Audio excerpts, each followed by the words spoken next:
Taste and flavor are key assessors of selection, roasting, brewing, and how they correlate drives our decision-making process.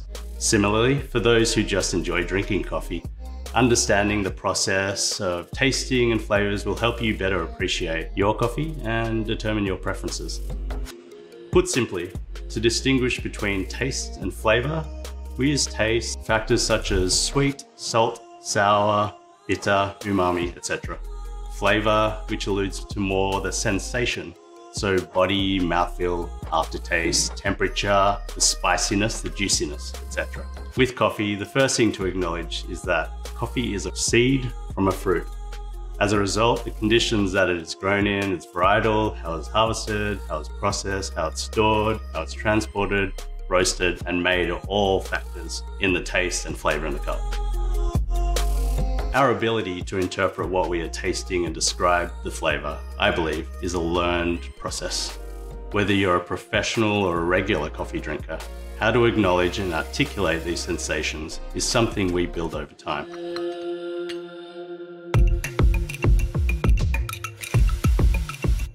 A big part of the enjoyment for the coffee drinker is being able to articulate what they're tasting.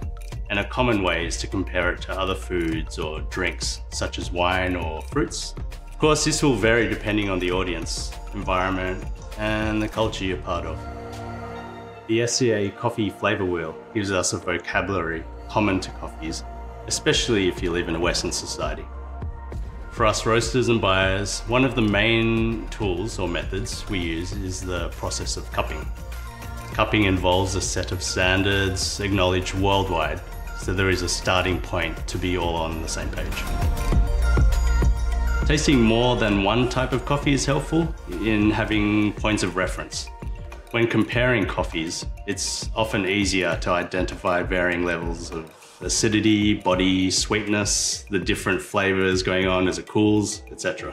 For home enthusiasts, whether you follow the flavor wheel exactly or use variations, it's a great way to evaluate flavor in your coffee, especially when you have lots of them to compare.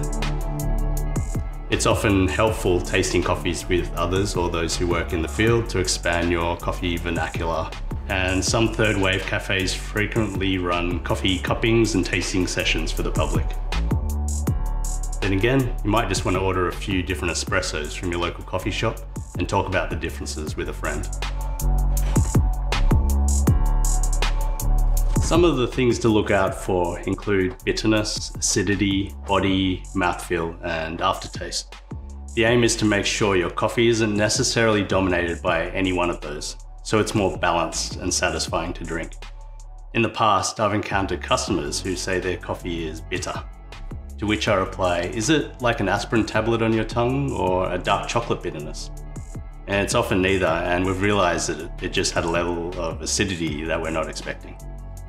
Also, bitterness has a lot of negative connotations, but for us it plays a key role in achieving balance.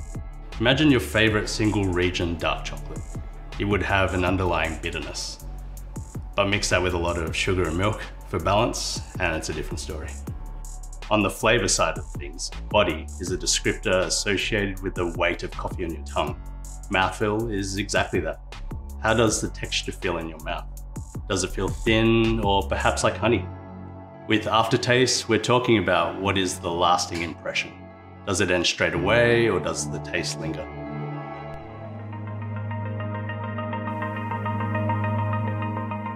Understanding flavor differences adds to the enjoyment of coffee and might allow you to choose the types of beans that provide the flavor you prefer.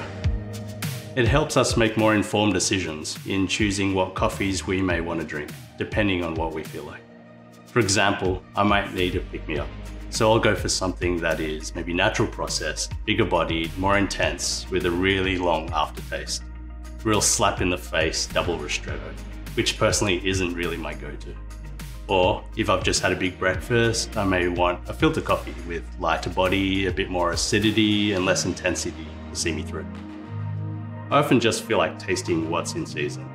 Like other foods, I'm more interested in tasting them when they're potentially at their best and freshest.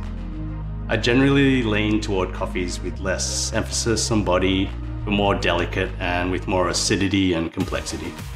My advice for anyone who's tasting is not to break things down necessarily into definitives of what's good and what's bad, but what do I like and what don't I like.